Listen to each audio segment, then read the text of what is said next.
अस्सलाम वालेकुम guys, hope you are doing well. Muslim personal law को हमने शुरू किया हुआ था।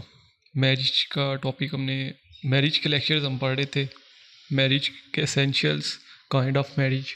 ठीक है, पहले लेक्चर्स में हमने मैरिज का कॉन्सेप्ट पढ़ा।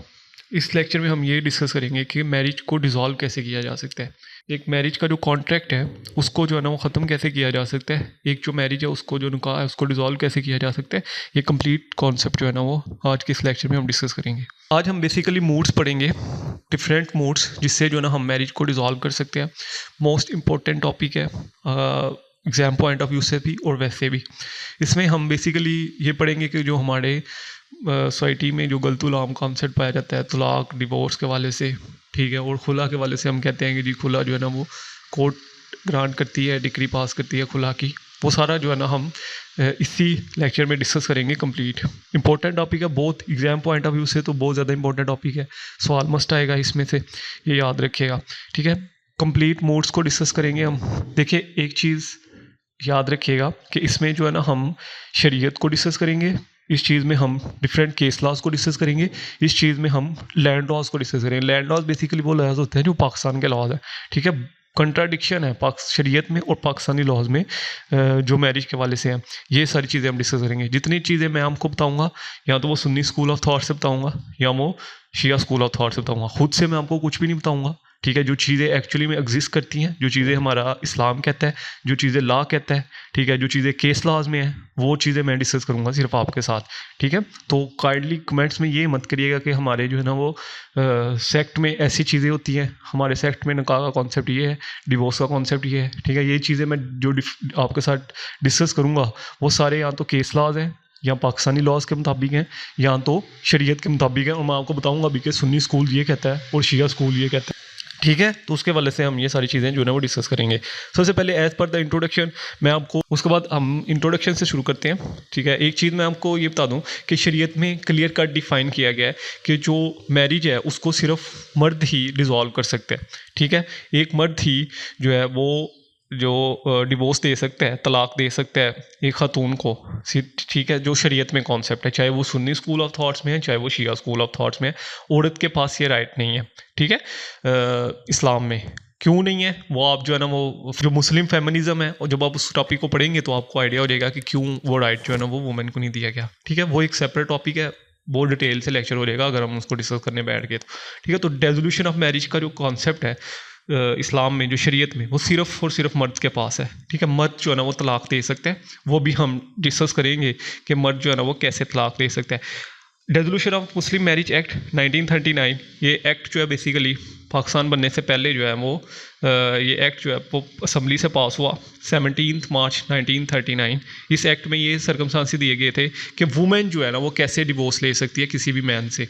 ठीक है, मैंने आपको पहले बताया कि इस्लाम में जो कॉन्सेप्ट है वो यही है कि सिर्फ जो है ना वो मर्द जो है वो डिवोर्स दे सकता है वुमेन को। ठीक है, लेकिन ये बेसिकली मैरिज एक्ट जो था ये वुमेन्स के राइट्स को प्रोटेक्ट करता था। ऐसे जो मुस्लिम फैमिली लॉ ऑर्डिनेंस है, आपने अगर नहीं उसके वाले से सुना तो हम उसको भी लेक्चर में डिस्कस करेंगे अपकमिंग लेक्चर से। वो भी जो है वो वुमेन्स के राइट्स के वाले से बात करता है। ठीक है, तो इसमें भी वुमेन्स को राइट्स दिया गया था कि कैसे जो है ना वो वुमेन जो है वो कोर्ट से डिवोर्स जो है ना वो उसकी डिक्री पास करवा सकती है। कोर्ट से कैसे जो है ना वो सूट फाइल करेगी। ठीक है, कि उसको जो है ना वो डिवोर्स चाहिए अपने हस्बैंड से। ठीक है, तो ये कंप्लीट जो मुस्लिम फैमिली लॉ एक्ट है, मुस्लिम मैरिज एक्ट है, ठीक है, dissolution of Muslim marriage act 1939 है, ये वुमेन्स के राइट्स की बात करता है कि वो वुमेन जो है ना वो कैसे डिवोर्स सीख कर सकती है अपने हस्बैंड से। ठीक है, ये उसी को भी हम जो है ना वो नेक्स्ट जो है ना उस ये सारा एक्ट जो है डिस्कस करेंगे कि कैसे जो है ना वो एक खातून जो है वो कोर्ट में जाके तो जो अपनी मैरिज है उसको डिज़ोल्व करवा सकती है। ठीक है, ये बेसिकली एक्ट जो है वो 17 अप्रैल 1938 को इस बिल को जो है ना वो असम्बली में रिप्रेजेंट किया गया और काफ़ी मॉडिफिकेशन और काफ़ी जो है ना डिस्कशन के बाद इस बिल को जो है ना वो 17 मार्च जो अप्रैल में जो है ना बेसिकली इसको बिल को जो है ना वो असम्बली से मंजूर किया गया और रॉयल असर्ट के बाद जो है ना इसको इन्फोर्स करवाया गया 17 मार्च 1939 को। ठीक है, ये resolution of Muslim different mood है मैरिज को डिज़ोल्व करने के वाले से। अगर हम रेलिवेंट प्रोविजंस देखें तो सेक्शन 323 से लेके 333 तक जो मुल्ला मोहम्मद अल्लाह है, ठीक है, जो मोहम्मद अल्लाह है बेसिकली जो सेक्शन है 323 से 333 तक जो सेक्शन है वो डील करते हैं। क्रॉस रेफरेंस की अगर हम बात करें तो सेक्शन 2 और 3 of the resolution of Muslim marriage act 1939 जो है वो इससे डील करता है। डिफरेंट मूड्स है, ठीक है। अपोस्ट्रॉफी अगर किसी पर्सन ने, हस्बैंड या वाइफ ने जो है ना वो दोनों में से किसी एक ने मज़हब चेंज कर लिया तो मैरिज डिसॉल्व हो जाएगी। डेथ हो गई है तो मैरिज डिसॉल्व हो जाएगी, ठीक है। जब डेथ हो जाती है दोनों में से एक ही तो खुद ब खुद मैरिज डिसॉल्व हो जाती है, ठीक है। डिवोर्स हो गई है, मैरिज डिसॉल्व हो गई है। प्यूबर्टी, ऑप्शन ऑफ रिपुडिएशन और प्यूबर्टी, ठीक है। अगर और वो गर्ल ने, वुमेन जो है ना वो एज ऑफ पुबर्टी पे नहीं पहुंची तो वो मैरिज डिसॉल्व करवा सकती है। कैंसिलेशन ऑफ इरेगुलर मैरिज हुई है तो कोर्ट जो है ना उस मैरिज को कैंसिल कर देगी। डिफरेंट मूड से अब हम इसको completely step by step discuss करेंगे डेजोल्यूशन ऑफ मैरिज को, ठीक है। डेजोल्यूशन ऑफ 4 मेथड्स हैं, 4 मूड्स हैं जिससे जो है ना वो आप मैरिज को डिसॉल्व करवा सकते हो, ठीक है। ये एक्चुअली हमारा आज का टॉपिक है जिसको हम अब डिटेल से डिस्कस करने जा रहे हैं। पहला मूड ये है कि हस्बैंड डिसॉल्व करता है मैरिज को, ठीक है, जो कि मैंने पहले बताया कि शरीयत में, इस्लाम में सिर्फ मर्द को हक है कि वो मैरिज को डिसॉल्व कर सकता है। उसके बाद दूसरा मूड ये है कि वाइफ डिसॉल्व करती है मैरिज को, ठीक है। थर्ड मूड ये है कि बाय म्यूचुअल कंसर्न, मतलब मियाँ बीवी आपस में जो है ना वो एक दूसरे से म्यूचुअली कंसर्न करते हैं और मैरिज को डिसॉल्व कर, मतलब वो कहते हैं हस्बैंड वाइफ आपस में बैठ कहते हैं कि अब हम एक दूसरे के साथ नहीं रह सकते तो हम इस मैरिज को डिसॉल्व करना चाहते हैं, तो वो या मैरिज ख़त्म करना, ये जो कॉन्ट्रैक्ट किया हमने, मैरिज कॉन्ट्रैक्ट किया, इसको ख़त्म करना चाहते हैं तो वो ख़त्म करते हैं, ठीक है। ये म्यूचुअल कंसर्न है। उसके बाद जुडिशियल डिग्री, वुमेन जो है वो सीख करती है कोर्ट में, ठीक है, कि मुझे जो है ना वो इस शख्स से जो है ना वो डिवोर्स चाहिए, ठीक है, अपने हस्बैंड से जो है ना वो डिवोर्स चाहिए, तो कोर्ट जो है वो डिक्री पास करती है वुमेन्स के राइट्स को प्रोटेक्ट करने के लिए, ठीक है। डिवोर्स की जो है ना वो डिक्री पास करती है कोर्ट, ठीक है। तो ये 4th मेथड है। First step by step in सबको डिस्कस करते हैं। सबसे पहले ये है कि डिसॉल्व बाय हस्बैंड। हस्बैंड जो है ना वो किन मेथड से, किन मूड से जो है ना वो किसी भी मैरिज को डिसॉल्व कर सकता है। सबसे पहले मूड तो ये है कि ये वो चीज़ें हैं जो कि लैंड लॉज कहता है, मैं फिर से बता दूं, जो शरीयत कहती है, जो लैंड लॉज कहता है, आपका जो लैंड लॉ है, ठीक है, पाकिस्तान के जो लॉज हैं जो वो कहते हैं और जो शरीयत कहती है उसको हम डिस्कस कर रहे हैं ये, ठीक है। डेजोल्यूशन ऑफ मैरिज तो अगर हम dissolution of marriage by husband पढ़ें, ठीक है, तो सबसे पहले जो है कि किन किन मेथड से जो है ना एक हस्बैंड जो है वो मैरिज को डिसॉल्व कर सकता है, ठीक है। तो सबसे पहला जो मेथड है वो ये है कि इला, ठीक है। इला ये है कि एक हस्बैंड जो है वो ये कसम खाता था, अल्लाह की कसम खाता था कि मैं जो है ना वो तुम्हारे साथ जो है ना वो ऐसे सेक्सुअल इंटरकोर्स नहीं करूँगा, जो मैरिटल राइट्स हैं, ठीक है, जो कॉन्जुगल राइट्स है वो परफॉर्म नहीं करूँगा, तुम्हारी पीठ जो है वो मेरी माँ के बराबर है या बहन के बराबर है, ठीक है, इस तरह की कसम खाता होता था। तो उसके बाद फिर ये ज़माना जहलियत का कॉन्सेप्ट था, ठीक है। इससे ये होता था, मैं आपको इसकी थोड़ा सा बता दूं बैकग्राउंड, कि इसमें ये होता था कि ज़माना जहलियत में जो मर्द था वो बेसिकली एक औरत को ऐसा कह के छोड़ देता था, ठीक है। अब वो औरत ना तो डिवोर्स की कैटेगरी में आती थी, ठीक है, ना वो किसी दूसरे मर्द से निकाह कर सकती थी, ठीक है। तो इसमें औरत के राइट्स को प्रोटेक्ट करने के लिए अल्लाह ताला ने फिर ये जो है ना वो आयत नाज़िल की सूरत बकरा में आयत नंबर 226 में ये चीज़ लिखी है कि अगर कोई मर्द जो है ना वो अल्लाह की कसम खा कहता है कि मैं तुम्हारे साथ जो है ना वो जो मैरिटल राइट्स हैं, जो कॉन्जुगल राइट्स हैं वो परफॉर्म नहीं करूँगा, और वो 4 मंथ तक परफॉर्म नहीं करता, तो उनकी जो आपस में ताल्लुकात हैं, ठीक है, जो अज़वाजी ताल्लुकात हैं, ठीक है, जो उनकी जो शादी है वो खुद ब खुद डिसॉल्व हो जाती है, ठीक है।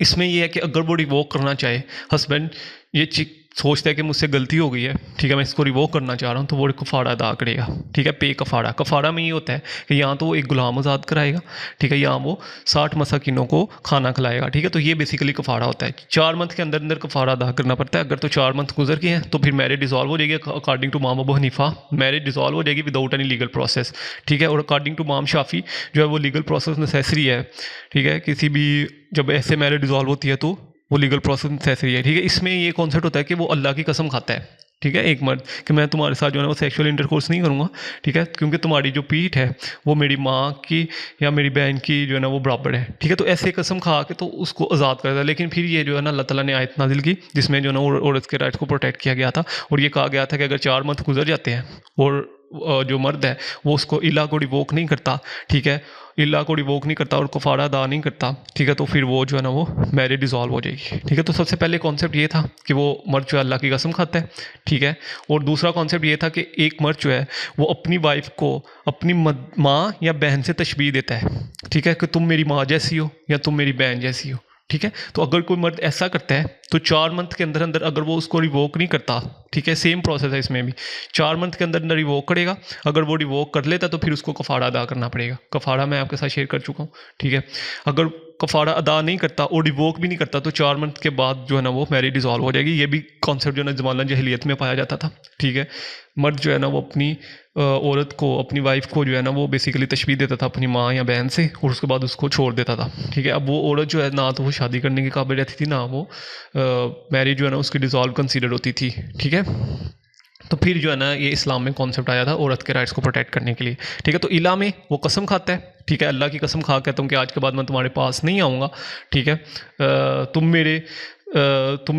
जो है ना तुम्हारे साथ जो है ना वो नेक्स्ट कोई भी मैरिटल राइट्स परफॉर्म नहीं करूँगा। तो 4 मंथ गुजर गए, मैरिज खुद ब खुद डिसॉल्व हो गई। अगर तो वो रिवोक करना चाहे तो वो उसको रिवोक कर सकता है, लेकिन रिवोक करने के लिए उसको कफ़ारा अदा करना पड़ेगा, ठीक है। कफ़ारा अदा करना, अगर उसने कफ़ारा अदा नहीं किया, रिवोक नहीं किया, तो मैरिज डिसॉल्व हो जाएगी। सूरत अल बकरा, सूरत बकरा में आयत नंबर 226 में ये चीज़ बयान की गई है। उसके बाद ज़िहार, एक मर्द जो है वो अपनी बीवी को अपनी माँ या बहन से तशबीह देता है, ठीक है। तशबीह देने के बाद अगर वो उसको रिवोक करता है तो कफ़ारा अदा करेगा, ठीक है। अगर वो कफ़ारा अदा नहीं करता तो 4 मंथ के बाद जो है ना वो मैरिज डिसॉल्व हो जाएगी, ठीक है। डिसॉल्व होने के बाद जो है वो औरत जो है वो फ्री होगी, ठीक है। और औरत जो है ना वो किसी भी मर्द से शादी कर सकती है, ठीक है।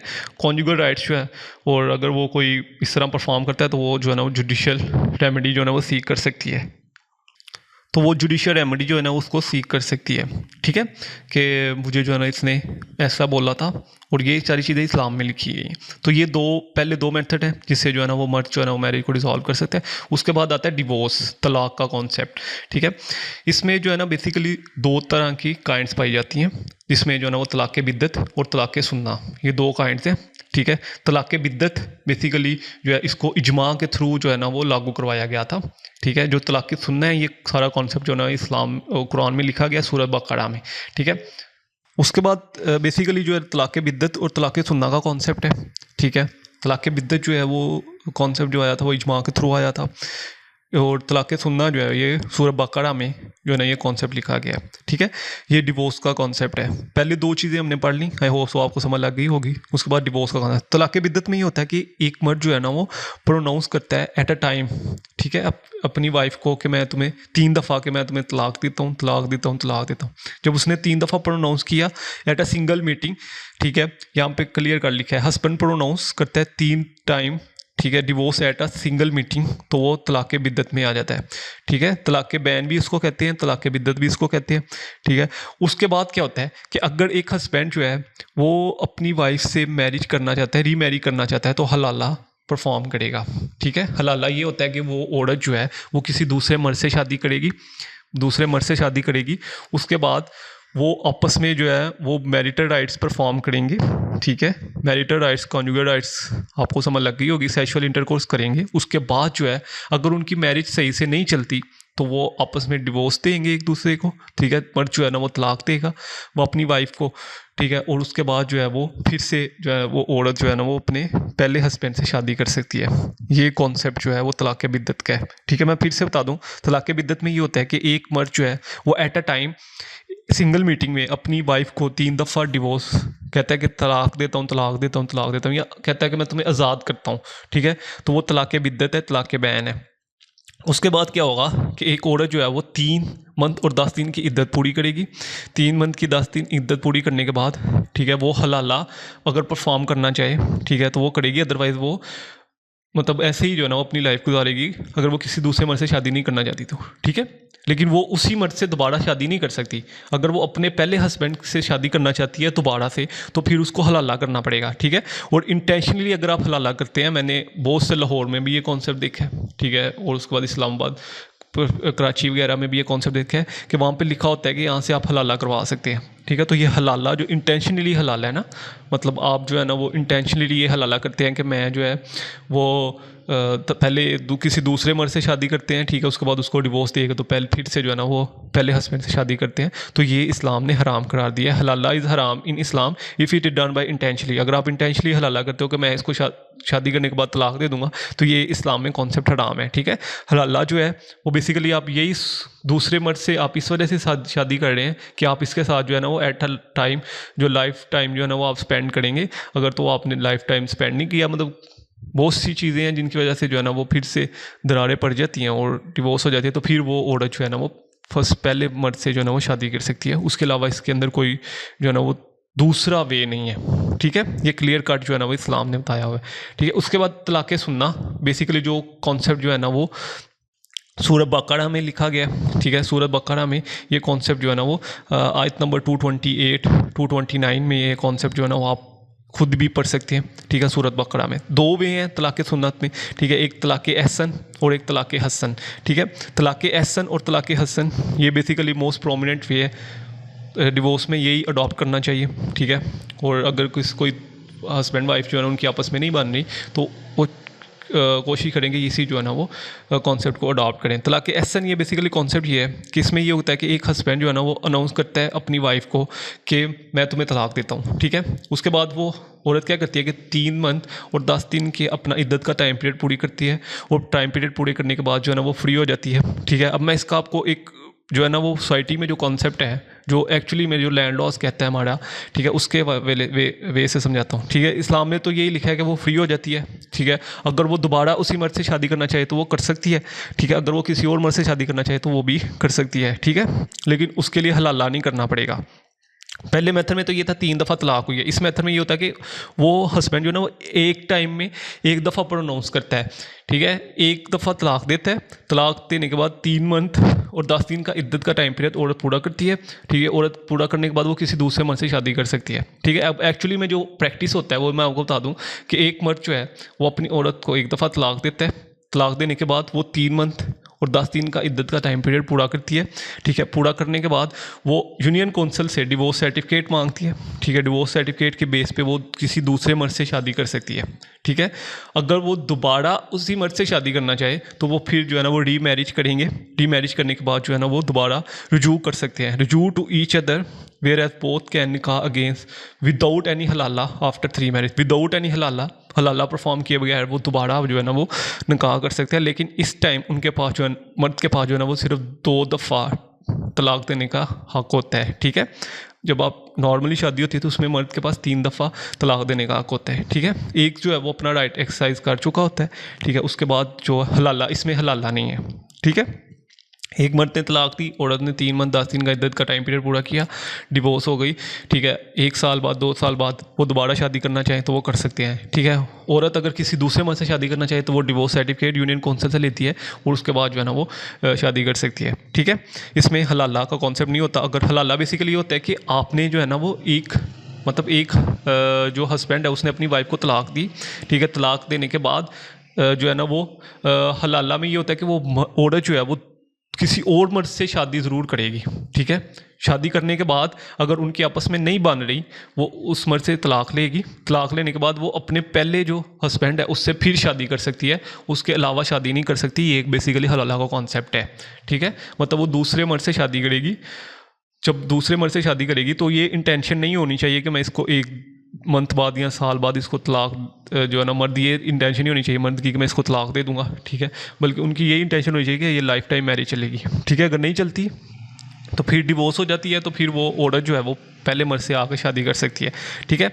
तो तलाक एहसन में वो एक दफ़ा अनाउंस करेगा, 3 मंथ का टाइम पीरियड पूरा हो जाएगा और फिर जो है ना वो अगर वो मैरिज कर सकते हैं विद जो ड्यूरिंग 3 मंथ भी वो जो है ना वो मैरिज कर सकते हैं, शादी कर सकते हैं आपस में, ठीक है। तलाक हसन बेसिकली ये कॉन्सेप्ट है, ये भी जो है ना वो सूरह बकरा में ये कॉन्सेप्ट दिया गया है, ठीक है। इसमें ये है कि एक मर्द जो है वो एक दफ़ा औरत को तलाक देता है, ठीक है। जो इस्लाम ने लिखा है वो मैं बताता हूँ आपको। इस्लाम कहता है कि एक मर्द जो है ना वो एक दफ़ा औरत को तलाक देगा। तलाक देने के बाद जो है ना वो उसी घर में दोनों मर्द और जो है ना वो औरत उसी घर में औरत जो है ना अपना इद्दत का टाइम पीरियड पूरा करेगी, ठीक है। उसी घर में रहेगी। एक दफ़ा तलाक दी, ठीक है। 1 मंथ गुजरने के बाद उसको दूसरी दफ़ा तलाक दी, ठीक है। उसका दूसरा जो है ना वो इद्दत का दूसरा मंथ जो है ना उसका इद्दत का जो है ना वो शुरू हो जाएगा, ठीक है। फिर तीसरी दफ़ा जब उसने उसको तलाक देनी है फिर उसका तीसरा मंथ जो है ना इद्दत का टाइम पीरियड पूरा हो जाएगा और उसके बाद जो है ना वो उसको रुखसत कर देगा हक महर दे के, कुछ दे के, ठीक है। ये सारी चीज़ें कुरान में लिखी हैं। ये मेथड कुरान का है, इस्लाम का मेथड जो है ना मैं आपके साथ शेयर कर रहा हूँ, जो कि तलाक़ हसन है। ठीक है, इसमें ये है कि मर्द जो है ना वो एक दफ़ा तलाक देता है सिर्फ। ठीक है, इसमें ये है कि मर्द जो है ना वो हर मंथ के बाद एक तलाक अनाउंस करता है। पहले उसने तलाक दी, 1 मंथ का उसने वेट किया। ठीक है, उसी मर्द के घर जो है ना वो औरत जो है ना वो इद्दत का टाइम पीरियड पूरा करेगी। ठीक है, और इसमें ये है बेसिकली उसी घर का मतलब ये है कि मे बी कि उनके आपस में सुलह हो जाए। ठीक है, इस्लाम का जो कॉन्सेप्ट है कि मे बी कि उनमें आपस में रजामंदी हो जाए, और रजामंदी के बाद वो फिर जो है ना वो आपस में एक दूसरे के साथ जो है ना वो रहना शुरू कर दें। एक्चुअली इस्लाम ने ये इस वजह से जो ना इसको ये जो कॉन्सेप्ट है ना तलाक़ हसन का कॉन्सेप्ट कि एक मर्द, ये यहाँ पे लिखा है the husband pronounce divorce once, एक दफ़ा वो तलाक देगा। ठीक है, वेट फॉर 1 तोहर, तोहर कहते हैं कि जब औरत के मेंस्ट्रुएशन पीरियड आते हैं। ठीक है, उसका वेट करेगा। ठीक है, एक नॉर्मली जो है ना वो जो इस टाइम हमारी साइंस कहती है, ठीक है, वो यही कहती है कि 28 दिन के बाद आते हैं। ठीक है, तो 28 दिन का वेट करेगा, उसके बाद फिर वो दूसरी तलाक अनाउंस करेगा, फिर उसका दूसरा मंथ शुरू हो जाएगा। ठीक है, फिर उसके बाद वो तीसरी तलाक अनाउंस करेगा तीसरे मंथ में। ठीक है, फिर उसका इद्दत का टाइम पीरियड पूरा हो जाएगा और औरत जो है ना वो फिर अपने घर चली जाएगी। ये बेसिकली तलाक़ हसन का कॉन्सेप्ट है। और इसमें जब मर्द जो है वो दूसरी दफ़ा फिर से शादी करना चाहेगा उस औरत के साथ, ठीक है, जब वो इद्दत का टाइम पीरियड पूरा हो गया, 3 तलाक़ें उसने अनाउंस कर दी, उसके बाद हलाला ज़रूरी है। ठीक है, हलाला होगा, फिर वो मर्द जो है ना अब उस औरत के साथ दोबारा से शादी कर सकते हैं। हलाला का कॉन्सेप्ट मैंने आपको बता दिया कि हलाला ये होता है कि एक औरत जो है वो किसी दूसरे मर्द से शादी करेगी। ठीक है, जब उसको तलाक होगी तो फिर वो अपने पहले जो हस्बैंड था उससे आके शादी कर सकती है। ये बेसिकली जो है ना वो तलाक़ की एहसन और हसन 2 कॉन्सेप्ट है। अगर ये वीडियो ज़्यादा लंबी हो गई तो हम इसको 2 पार्ट्स में जो है ना वो डिवाइड कर देंगे। ठीक है, फिर वो आप दोनों पार्ट सुन लीजिएगा। उसके बाद रेजोल्यूशन बाय वाइफ। अब ये है कि वाइफ सिर्फ एक मेथड से जो है वो डिज़ोल्व कर सकती है अब शादी को। इस्लाम में ये कॉन्सेप्ट नहीं है। मैं पहले बता दूं, इस्लाम ने वाइफ को मैरिज डिज़ोल्व करने के वाले से राइट्स नहीं दिया गया। ठीक है, ये कॉन्सेप्ट जो है वो एक्चुअली में प्रैक्टिकली क्या होता है ये भी हम डिस्कस करेंगे। और यहाँ पे ये है कि एक 2 तरह के मेथड है। ठीक है, पहला मेथड तो ये है कि आपने किसी लड़की की शादी कर दी है और वो एज ऑफ प्यूबर्टी को वो अटेन नहीं कर पाई, मतलब 14 साल में किसी लड़की की शादी कर दी है, 15 साल में करती है, 16 साल में करती है। ठीक है, तो अब उसके पास ये राइट है कि वो जो है ना मैरिज को डिज़ोल्व करवा सकती है अगर उन्होंने आपस में कॉन्जुगल राइट्स परफॉर्म नहीं किए। ठीक है, सेक्सुअल इंटरकोर्स नहीं किया इन सिंपली, तो वो जो है ना उसको डिज़ोल्व कर सकती है थ्रू द कोर्ट। ठीक है, कोर्ट में ये सीख कर सकती है कि मेरी जो है ना वो पूछे बगैर, मेरी रजामंदी के बगैर जो है ना वो शादी हुई है और मैं इसको रिजॉल्व करना चाहती हूँ। पहला मेथड तो ये है। ठीक है, वो डेजोल्यूशन ऑफ मैरिज एक्ट में ये वो मेथड दिया गया है। ठीक है, दूसरा मेथड ये है कि एक पर्सन जो है, एक मर्द जो है वो अपनी पावर डेलीगेट करता है अपनी वाइफ को। ठीक है, कि मैं तुम्हें राइट्स देता हूँ कि अगर तुम चाहो तो तुम जो है ना वो मेरे बिहाफ पे खुद को तलाक दे सकती हो। ठीक है, मेरे बिहाफ पे खुद को ही तलाक दे सकते हो। मैं फिर से एक वर्ड यूज़ करता हूँ कि हस्बैंड ये कहता है कि तुम मेरे बिहाफ पे, जैसे हम कहते नहीं है डेलीगेशन ऑफ पावर्स को डेलीगेट कर दिया गया, ऐसे ही हस्बैंड अपनी पावर्स को डेलीगेट करता है वाइफ को कि तुम मेरे बिहाफ पे जो है ना वो खुद को तलाक दे सकती हो। तो ये बेसिकली जो है ना वो तलाक तफवीज़ का कॉन्सेप्ट है। ठीक है, इसमें हस्बैंड किसी और पर्सन को भी ये राइट ट्रांसफ़र कर सकता है। ठीक है, हस्बैंड ये कहता है कि जी मैं जो है ना वो तुम्हारे भाई को ये राइट ट्रांसफ़र करता हूँ। ठीक है, अपनी वाइफ को कहता है कि मैं तुम्हारे भाई को ये ट्रांसफ़र करता हूँ राइट्स, कि वो जब चाहे मेरे बिहाफ पे तुम्हें तलाक दे सकते हैं। ठीक है, तो यहाँ पे हस्बैंड अपनी पावर डेलीगेट कर रहा है वाइफ को। ठीक है, अगर ये एक्चुअली में जो ये कॉन्सेप्ट होता है ना, ये चीज़ जो है निकाहनामा में लिखी जाती है कि एक हस्बैंड जो है ना वो अपने पावर डेलीगेट कर रहा है वाइफ को। ठीक है, उसके बाद भी लिख सकते हैं, निकाह से पहले भी लिख सकता है, निकाह टाइम भी लिख सकता है, निकाह के बाद भी लिख सकता है, पहले भी दे सकता है, डेलीगेशन ऑफ पावर डेलीगेट कर सकता है। ठीक है, डिवोर्स का राइट इसमें ये होता है कि एक औरत जो है ना वो अपने मर्द के बिहाफ पे खुद को तलाक देती है। ठीक है, तो ये कॉन्सेप्ट याद रखिएगा कि वो तलाक तो दे रही है खुद को, लेकिन वो उस मर्द के बिहाफ पे खुद को तलाक दे रही है। ठीक है, ऐसे ही किसी और पर्सन को अगर उस मर्द ने ट्रांसफ़र कर दी है पावर ये डिवोर्स की, तो वो मर्द जो है वो उसके हस्बैंड के बिहाफ पे उस औरत को तलाक दे रहा है। ठीक है, तो यहाँ पे भी जो है वो पावर डेलीगेट करेगा हस्बैंड। ठीक है, power delegation, delegating divorce, husband जो है ना वो पावर डेलीगेट करेगा। और हस्बैंड कभी भी इसको रिवोक भी कर सकता है कि मैंने जो तुम्हें पावर दी थी डिवोर्स के वाले से, ठीक है, मैं उसको रिवोक करता हूँ। ठीक है। और जो डेलीगेशन ऑफ पावर है वो अब्सोल्यूट भी हो सकती है, कंडीशनल भी हो सकती है। ठीक है। अब्सोल्यूट मतलब कि मर्द ये भी कह सकता है कि जी अगर तुमने इस दहलीज से बाहर कदम रखा, ठीक है, तो तुम्हें मेरी तरफ से तलाक है। तो आपने अक्सर अपनी सोसाइटी में ये चीज़ें देखी होंगी ना कि अगर तुम दोबारा अपने रिश्तेदारों से मिलने गई तो मेरी तरफ से तुम्हें तलाक है। ठीक है। तो ये कंडीशनल डिवोर्स भी होती है। तो वो डिवोर्स जो है वो हो जाती है, मैं आपको पहले बता दूं, वो डिवोर्स हो जाती है। उसके बाद अगर वो लड़का और लड़की आपस में मैरिटल राइट्स परफॉर्म कर रहे हैं तो they were performing the unlawful conjunction. ठीक है। वो फिर आपस में रेप ही कर रहे हैं, ये बात याद रखिएगा। अगर तो कंडीशन की बेस पे भी आप डिवोर्स दे रहे हो किसी को तो वो डिवोर्स हो जाती है। ठीक है। अगर मर्द ये कहता है कि तुम दोबारा इस अपने रिश्तेदारों से मिली तो मेरी तरफ से तुम्हें तलाक है। ठीक है।